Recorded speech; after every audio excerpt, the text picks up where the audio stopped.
ছাদের রড বাঁধায় কিংবা ছাদের কলাম এবং বিমে জয়েনিং পয়েন্টে যে মেজর ভুলগুলো করে থাকে সেরকমই ভুল আমি এই প্রজেক্টে গিয়েও দেখতে পেলাম।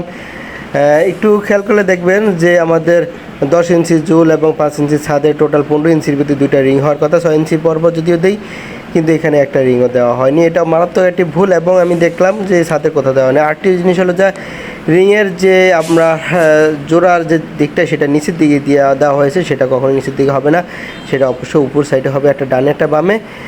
আমরা যদি সামনের দিকে যাই তাহলে সামনের দিকে গেলে হয়তো আরেকটা কলাম এবং বিমের জয়েনিং পয়েন্ট যদি আমরা দেখাই তাহলে আমরা সহজে আরেকটা জিনিস বুঝতে পারবো।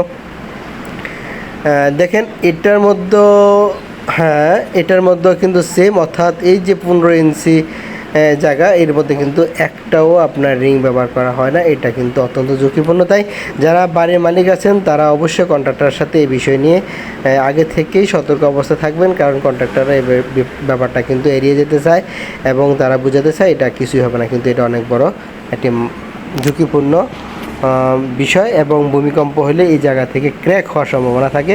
তাই অবশ্যই সাবধানতা অবলম্বন করতে হবে।